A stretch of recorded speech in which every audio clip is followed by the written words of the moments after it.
we had great programming and people were learning all kinds of great things, what would we have done tomorrow? You know, if we looked back and said, hey, after that conference we did this, what kind of steps might we take, or what's the first thing that we might do to start moving in that direction of working together?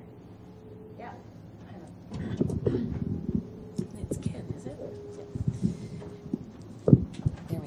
As a community-based program that represents a particular cultural group, the deaf and the deafblind group, I think what Ken had to say is something that certainly I have been waving the flag on for the last 5 or 6 years.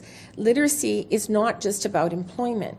Our learners are more than just employees. They are parents, they are neighbors, they are consumers, they are healthcare users. There's a wide range of skills. So one thing I think we could do is try to balance the focus on employment with the focus on independence or community participation. You know, we rely in this country very heavily on volunteers to do a lot of jobs. And in fact, I believe it's calculated into our gross national product. You know, people have to be able to function in those roles as well. And it's equally as important to know how to feed your family on a limited budget as it is to be able to get a higher paying job, because those skills transfer into everything you do. So please, you know, I'm waving my banner. Do not forget that independence is still a valid and a supported goal. And let's have some resources for that.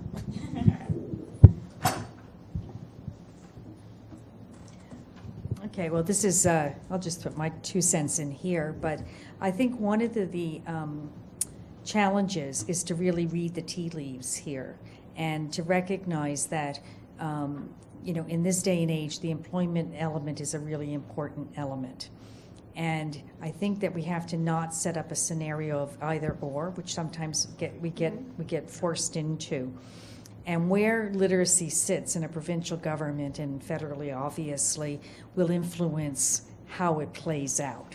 And, you know, when the National Literacy Secretary was at Secretary of State, that was all about citizenship. That was all about participation. That was a very different world than the one we have now. And so I think we have to maximize the employment opportunities that are there and figure out really creative ways to take advantage of it, because that's where the money is right now. But at the same time, I think that it doesn't make sense to keep going back to those ministries that are responsible for employment and say be about something else. So where are the partnerships with social services? Where are the partnerships with other ministries that would have a responsibility for other areas like family or what have you? And I think that building those relationships is really important. And they're hard because they'll automatically say, well, go over to that ministry because they do literacy. So it's, again, reframing that conversation. So you're saying, no, we're here to talk to you about families, or we're here to talk to you about health. But it is hard, and certainly federally it's hard, because it's hard to work horizontally, they call it, among the different ministries. It's a lot easier to say, oh, that's your job and not your job. But I think if we tell them a little bit more and have those relationships, I don't know, for instance, among coalitions or even nationally, what the relationships are with the ministries outside of the ones that just fund literacy. So that would be a policy link that I would say start thinking about who all those people are.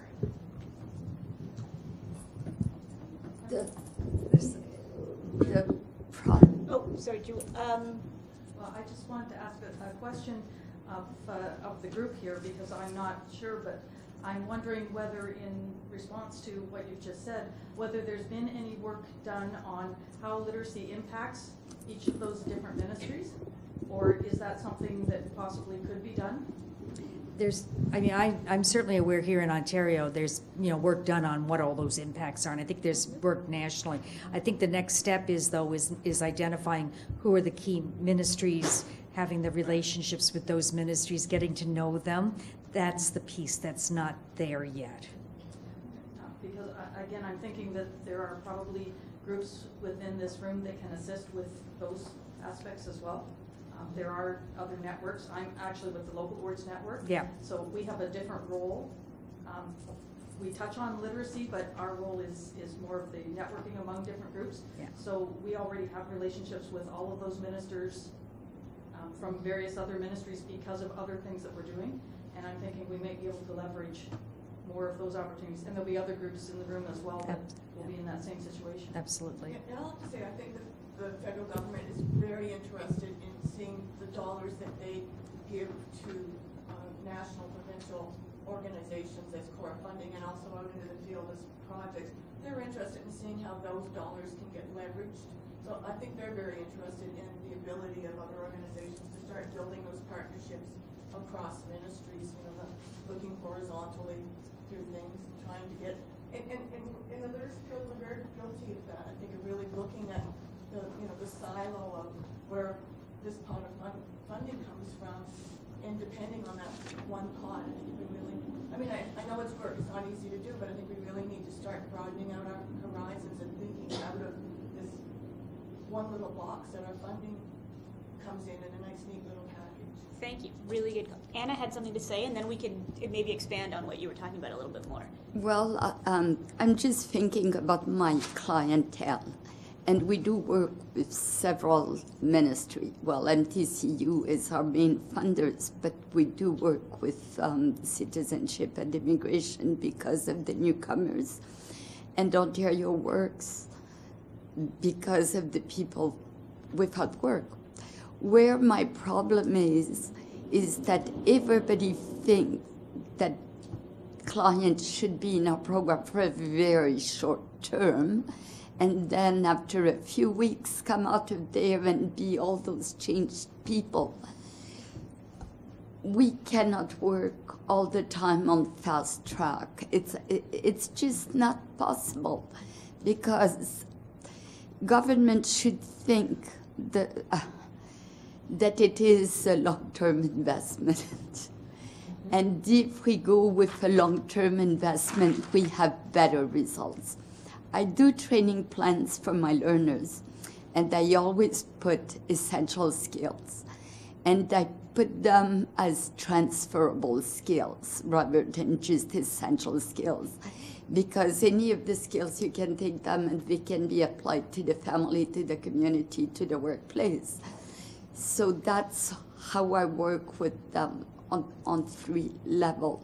So we do try to do our best, and as the program providers, I understand them all. But when I get down to my learner and he's looking at me and he says, "we," and I know he has not understand anything of what I say. So how can I make the link between the learner sitting in front of me and the ministry up there? There isn't the same education anywhere. So this is why I'm saying that ministries should be better educated. I always come back to that. So Lee has a comment, and then everyone will go back to their tables and we'll continue our own conversations on one central theme. Go ahead. I just want us to think about something that happens within the field all the time. The ministry says, "We want you to do this," and all of us will jump to make that happen. We need to take a moment and pause and be able to respond back to the ministry to say, "I understand what you're looking for, but for my particular group, that doesn't work. However, we could do this instead."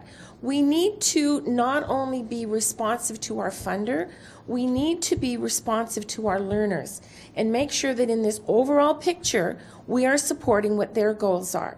For a program like ours, where learners come in and 97% of them, the goal is independence in the beginning, because literacy is a continuum. If you can't be independent, you're probably not going to be successful at employment. But the issue then is, the ministry wants on the stats that 60% of my learners to go on to employment. My question then is, so you want me to convince them to do something that wasn't on their priority list, so I'm not being learner-centered, in order to fulfill the statistic, What I want, and I would ask everyone to start thinking about, is when do we have those conversations with the ministry, going back and saying, do you really know what's going on in the field? Maybe this is the time for you to start looking at what the real needs are from the bottom up rather than the top down. Because these are real people, and we look them in the face every day. So. Okay, so we've had a couple of different themes pop up. And Micheline, do you want to maybe go over some of the themes, and then everyone at this table will go back to their original tables and continue the conversation? Absolutely. I think the themes that emerged is how does the literacy sector work to balance the focus between employment and independence? That was something we heard that came through loud and clear from a number of people. One of the challenges is to read the tea leaves of current government policy, what be that federal or provincial, and to see how the literacy sector can lever additional resources by talking to different ministries. How do you align to people, other ministries that are not necessarily engaged in, quote, literacy, so to speak, but who are engaged in things that are very much related to literacy, be it citizenship, be it independence, and things like that. The comment was made that as a field, often literacy is guilty of looking only at the funding silo and does not reach outside, looking at, say, a place like Ontario's Ministry of Training Colleges and Universities. How do you move forward beyond that? And a final point was made, or I shouldn't say a final point, but a point was made that the sector needs to consider how to reset the channel so that people are looking at long-term benefit as opposed to simply short-term. Literacy and essential skills are not something that are just fast-tracked. It's an ongoing thing going forward. Those were some of the key themes that I heard. I hope that summarizes what you said at the table. So back to Sandrine. Great. Thank you so much for being at this mic'd table. And anyway, we'll keep checking in, continue the conversation. And at the end, what we're going to ask is each table to identify 2 insights that you've had from this conversation, this long conversation. Okay, so we have only 5 more minutes. And with the next 5 minutes, what we wanted to do is to capture a couple of insights from each of the tables. And Micheline's going to just lead us through that. Well, that's it's not a lot of leading here. Second, time out question. One moment, please. We just weren't finished talking for a second, and then I was trying to hear the interpretation, and I got cut off, and I didn't quite get the end of what was being said. So would you just mind if we finish real quick, and then, sorry, okay, thank you, because just I missed what you had said, and then I missed what was said here too. So Okay, go ahead. Sorry. Oh, no, no.